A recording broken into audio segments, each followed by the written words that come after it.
하나님께서 이 아침에 우리 모두에게 은혜 주시기를 소망합니다. 오늘 내용은 두 가지 내용으로 구분이 되는데 무조건적인 내용과 조건적인 내용으로 구분이 될 수가 있겠습니다. 무조건적인 내용은 본문 3절에 잘 나타나 있는데 3절에 보시면 이런 내용이 있죠. 여호와께서 그에게 이르시되 내 기도와 내가 내 앞에서 간구한 바를 내가 들은 즉 그 다음부터 우리 같이 한번 읽어보시겠습니다. 시작. 나는 내가 건축한 이 성전을 거룩하게 구별하여 내 이름을 영원히 그곳에 두며 내 눈길과 내 마음이 항상 거기에 있으리니. 아멘. 솔로몬이 건축한 성전은 분명 하나님께서 당신의 이름을 영원히 두시겠다고 약속을 하십니다. 하나님의 이름을 영원히 둔다는 것은 성경에서는 이름 자체가 그 사람의 존재를 의미하기 때문에 하나님께서 영원히 그곳에 임재해 계시겠다고 이런 말씀이죠. 그리고 하나님께서 그 솔로몬이 지은 그 성전을 항상 주목하여 보시겠다, 유심히 보시겠다, 불꽃 같은 눈동자로 보시겠다 이렇게 약속해 주고 있습니다. 하나님의 이름을 두신다는 표현은 하나님께서 그것을 나의 소유로 삼겠다라는 의미가 되고, 그곳에 눈길을 두신다는 표현은 항상 하나님께서 돌봐주시고 인도해 주시겠다. 그리고 하나님의 마음이 항상 성전에 있다는 것은 세상과 구별된 성전을 하나님께서 특별하게 사랑하시겠다 이런 의미가 있습니다. 그러므로 성전에는 이 세상의 그 어떤 장소와 그 어떤 것과 비교할 수 없는 장소가 성전이 됩니다. 하나님께서는 구약에서는 그렇지만 신약에서는 교회를 그렇게 바라보시고 이해하시고 특별하게 사랑하시는 줄 믿습니다. 이것이 무조건적인 내용이 됩니다. 그런데 두 번째로는 보면 이제 조건적인 내용이 본문 7절에 잘 기록되어 있는데 우리 같이 한번 읽어보시면 좋겠습니다. 본문 7절입니다. 시작. 내가 이스라엘을 내가 그들에게 준 땅에서 끊어버릴 것이요 내 이름을 위하여 내가 거룩하게 구별한 이 성전이라도 내 앞에서 던져버리리니. 이스라엘은 모든 민족 가운데에서 속담거리와 이야기거리가 될 것이며 이렇게 기록하고 있습니다. 여러분 중간 부분에 보시면 우리가 놀랄 정도의 표현이 있는데 중간 부분에 보면 내 이름을 위하여 내가 거룩하게 구별한 이 성전이라도 내 앞에서 던져버리시겠다. 이렇게 기록이 명확하게 기록되어 있습니다. 분명 세상과 구별한 성전이라고 할지라도 하나님께서는 어떻게 하실 수 있다고 말씀하십니까? 던져버리겠다. 말씀 폐기 처분하겠다. 이렇게 말씀해 주십니다. 여러분 앞부분에서는 무조건적으로 하나님께서 항상 성전을 향하여 나의 이름을 그곳에 영원히 두시겠다고 말씀하셨죠. 그리고 나의 소유로 삼으시겠다고 말씀하시고 항상 그것을 유심히 보시겠다고 말씀하시고서는 이제 7절에 보니까는 하나님께서 어떠한 상황이 되면 던져버리시겠다, 폐기 처분하겠다 이렇게 말씀하고 있습니다. 마치 하나님께서 앞뒤가 맞지 않는 그런 말씀, 모순된 말씀을 하시는 것처럼 여겨지기도 합니다. 앞과 뒤가 대립되는 상치되는 말씀을 하시는 것처럼 보이기도 합니다.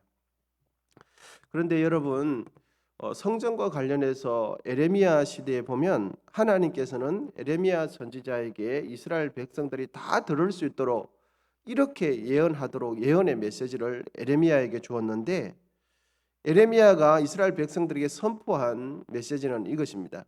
여러분 에레미야가 거짓 선지자입니까? 참 선지자입니까?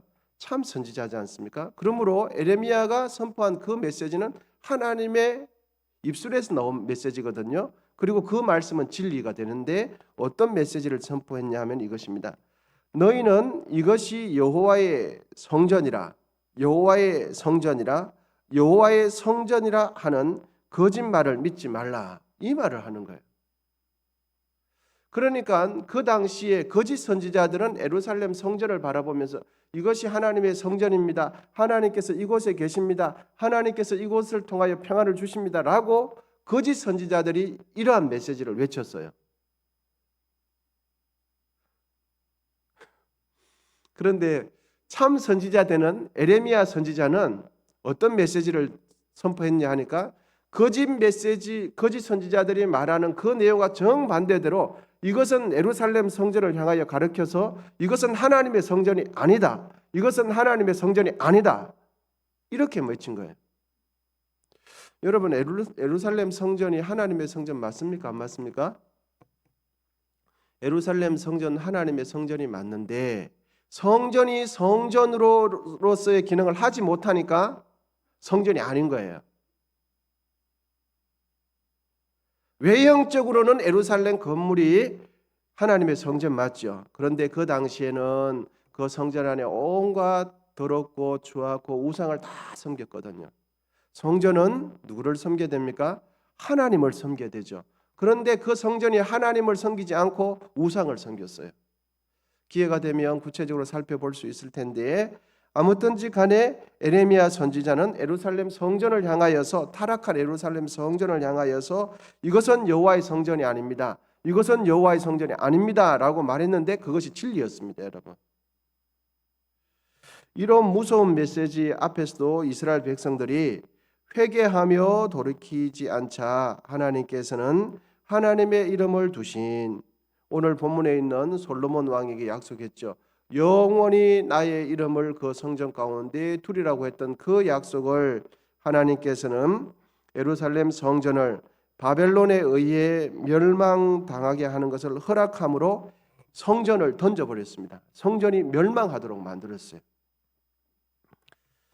여러분, 무조건적인 내용과 조건적인 내용 사이에는 중요한 말씀이 있습니다. 그 말씀이 무엇이냐 하니까 오늘 본문 안에서도 3절과 7절 사이에 4절, 5절, 6절 있는데 정말 중요한 말씀이에요. 여러분, 우리 6절 같이 한번 읽어보실까요? 오늘 본문 6절입니다. 같이 한번 읽으시겠습니다. 시작.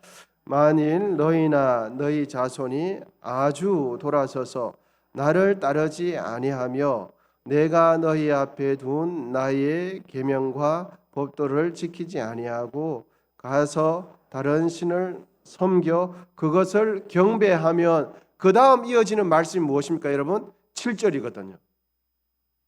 솔로몬이 아무리 하나님의 성전을 아름답게 지었다 할지라도 성전을 지어놓고는 하나님의 율례와 계명대로 살지 않고 우상을 섬기면 그 성전은 어떻게 된다고요?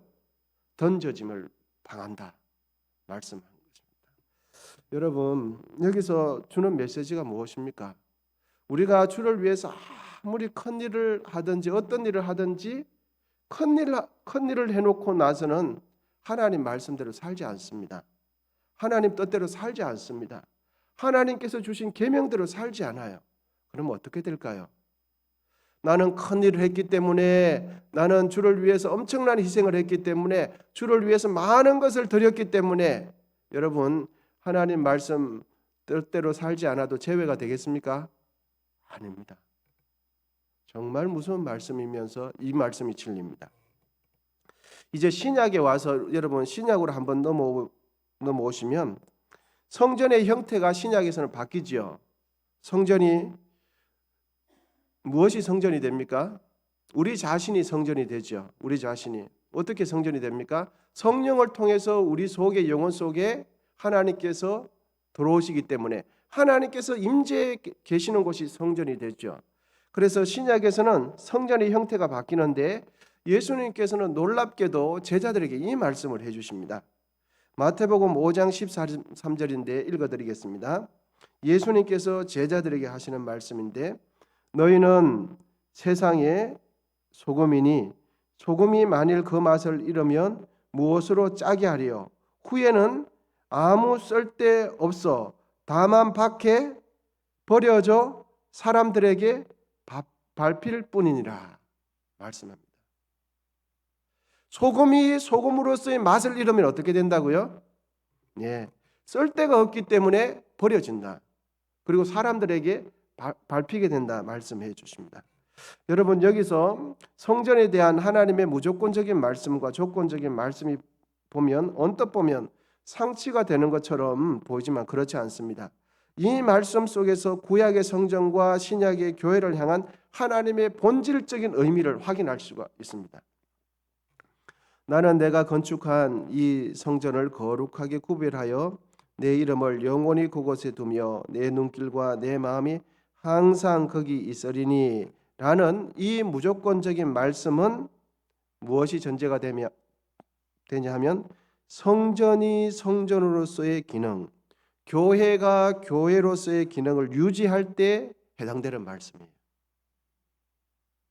여러분, 부부간의 사랑이 언제 지속됩니까? 부부로서의 약속을 지킬 때 그 사랑은 영원한 거죠. 그렇지 않지 않습니까?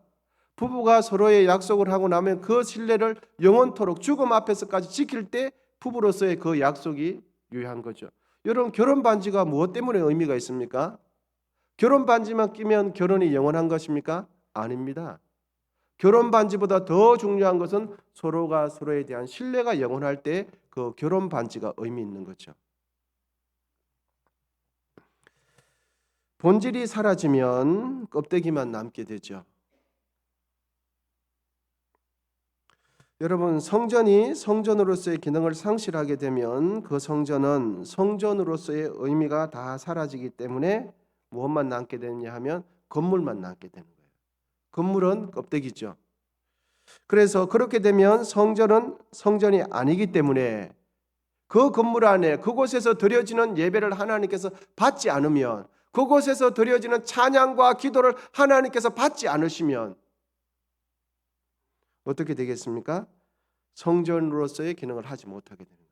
교회로서의 기능을 하지 못하게 되는 거예요. 여러분, 정말 중요한 것은 교회 건물은 좋으면, 시설이 깨끗하면 좋긴 하겠지만 정말 좋은 것은 우리가 드려지는 이 예배와 찬양이 하나님께 드려질 때 그것을 받으시는 것이 의미가 있는 겁니다. 음식점에 비유하면 사람들이 이런 말들을 종종 하는 것 같습니다. 돈을 좀 벌었다고 해서 갑자기 과도하게 매장을 넓히고 매장만 크게 넓혀놓고는 음식은 돈을 좀 벌었다고 해서 대충 내놓으면 여러분, 그 가게 곧 어떻게 됩니까? 곧 문 닫게 되죠. 음식을 가게를 넓히기 전과 똑같이 음식을 맛있게 내놓아야 되는데 돈을 좀 벌었다고 해서 가게만 크게 해놓고 음식은 질이 하찮게 내놓으면 그 가게는 곧 문 닫게 될 때 사람들은 이렇게 이야기합니다. 그럴 줄 알았지. 돈 벌었다고 마음이 변했나 봐. 돈 벌었다고 마음이 변했나 봐. 그럴 줄 알았어. 오래 못 갈 줄 알았어. 이렇게 비웃음거리가 되죠. 그 내용이 오늘 본문에도 그대로 있습니다. 솔로몬이 성전을 크게 지었는데 하나님 백성들이 하나님 말씀대로 살지 않으면 그럴 줄 알았어. 사람들이 속담거리가 되고 이야기거리가 될 거야. 이렇게 기록해 주는 겁니다. 여러분, 구약의 성전도 그렇고 신약의 교회는 과거의 유물을 보관하며 전시해 두는 기념관이나 박물관 같은 장소가 아닙니다. 교회는 박물관이 아니에요. 교회는 죽은 하나님을 모셔놓고 죽은 하나님께 예배하고 기도하는 게 아닙니다. 교회는 살아계신 하나님을 섬기는 곳이 교회입니다. 아멘이십니까? 하나님은 죽으시지 않았어요. 우리의 눈에 다만 안 보일 뿐이지 하나님은 지금도 우리가 예배 드리는 것을 보고 계십니다. 우리가 드리는 찬양을 받으시고 기도를 받으세요. 교회는 박물관이 아닙니다. 교회는 기념관이 아닙니다. 살아계신 하나님을 실제적으로 예배하는 곳이, 살아계신 하나님을 실제적으로 믿고 신뢰하며 찬양하며 기도하는 곳이, 그 하나님 앞에 살아가는 것이 교회는 거죠. 여러분, 우리 자신이 성전입니다. 성전이 성전으로서의 기능을 잃어버리게 되면 예수님께서 제자들에게 하신 말씀처럼 쓸데가 없습니다. 맛이 나지 않기 때문에 세상에 버려짐을 당하게 됩니다. 세상 사람들에게 밟히게 돼요. 세상 사람들에게 밟히게 된다는 뜻은 세상 사람들에게 우리가 예수 믿는 사람들이 세상 사람들에게 걱정거리가 되고 세상 사람들이 우리를 보면서 어떻게 합니까? 손가락질을 하는 거예요. 우리를 향해서. 세상 사람들이 교회를 향하여 손가락질하는 거예요. 이것이 밟히는 거예요, 여러분. 그러므로 우리는 여러분 껍데기가 아니라 끊임없이 하나님 말씀을 신뢰하고 신앙의 본질을 추구해야 될 줄 믿습니다. 교회가 하나님 말씀을 잊어버리고 교회가 하나님 말씀대로 순종하기를 거절한다면 예수님께서 말씀하신 것처럼 맛을 잃은 소금과 똑같게 되어집니다. 그래서 세상 사람들에게 교회가 밟히게 돼 있어요. 세상 사람들에게 손가락질 당하고 교회가 왜 저래? 교회가 왜 저래? 교회가 세상 사람들을 이끌어가지 않고 세상 사람들이 하나님 믿지 않는 사람들이 세상 교회를 바라보며 걱정하는 거예요. 손가락질하는 거죠. 교회가 하나님 말씀을 순종할 때 교회는 하나님의 임재와 하나님의 풍성한 은혜를 누리게 되어 있습니다. 교회가 철저하게 하나님 말씀대로 살아갈 때는 세상에서 경험하지 못했던 하나님의 영광을 교회 안에서 볼 수 있는 겁니다. 우리가 정말로 하나님을 믿고 신뢰하면 세상에서 확인할 수 없는 그 영광을 교회 안에서 보게 되어지는 거죠.